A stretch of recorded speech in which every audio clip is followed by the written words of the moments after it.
नमस्कार शेतकरी कांदा उत्पादक शेतकरी बांधवांसाठी आताच्या क्षणाची सर्वात महत्त्वाची आणि मोठी बातमी कांदा भावासंदर्भातील शेतकरी मित्रांनो कांद्याचे भाव का कमी होत आहे त्या संदर्भातील महत्त्वाची बातमी आपण या व्हिडिओच्या माध्यमातून जाणून घेण्याचा प्रयत्न करणार आहोत। तर महाराष्ट्रातील तमाम कांदा उत्पादक शेतकरी बांधवांना एकच नम्रतेची विनंती, व्हिडिओ शेवटपर्यंत बघा, अतिशय महत्त्वाचा हा व्हिडिओ असणार आहे। पुढे जर आवडला तर नक्कीच लाईक करा, सांगा चॅनलवरती नवीन असाल तर माझा शेतकरी युट्यूब चॅनलला सबस्क्राइब करून जसं बेल आयकॉन म्हणजे घंटा नका, जेणेकरून माझ्याकडून नोटिफिकेशन तुमच्यापर्यंत सर्वात अगोदर पोहोचत असते।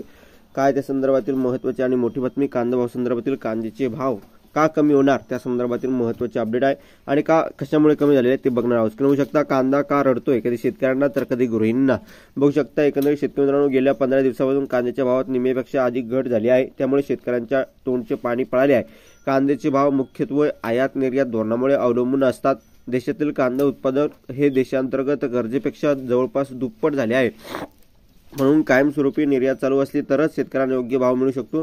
तसाच परकीय चलनाचाही फायदा देशाला मिळतो। तात्पर्य यापुढे कांद्याच्या बाबतीत निर्यात बंदी धोरण कायमस्वरूपी रद्द झाले पाहिजे। आजपर्यंत दरवर्षी उत्पादनात फक्त 7% सरासरी निर्यात होते। निर्यात बंदी जरी 2 ते 3 महिन्यापर्यंत केली तर याचा फक्त एखाद्या टक्क्याची घट होईल, त्याचा विशेष फायदा होणार नाही। याउलट निर्यात बंदी केली तर हक्काची आंतरराष्ट्रीय बाजारपेठ गमावून मोठे नुकसान होणार आहे। निर्यात बंदीमुळे नुकसान जास्त होते। आपल्या कांद्याची निर्यात आखाती देश, बांगलादेश, श्रीलंका इत्यादी देशात होत आहे। त्याची व्याप्ती वाढवून कांदा निर्यात युरोपियन व इतर देशात झाली तर कांद्याच्या उत्पादकांना दिलासा मिळू शकतो।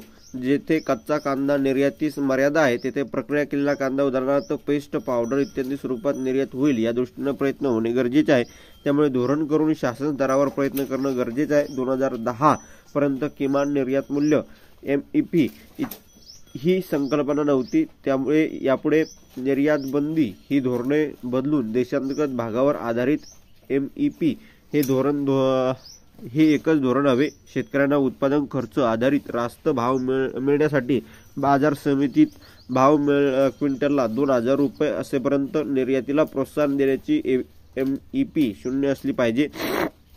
बाजार समितीत भाव 2000च्या पुढे गेल्यास टप्प्याटप्प्याने MEP वाढवून निर्यात कमी करून किरकोळ बाजारातील भाववाढ रोखता येऊ शकते। त्यासाठी एकंदरीतच या ठिकाणी किरकोळ बाजारातील भाव व त्यावर आधारित MEP चे धोरण करावे। धन्यवाद। भेटूया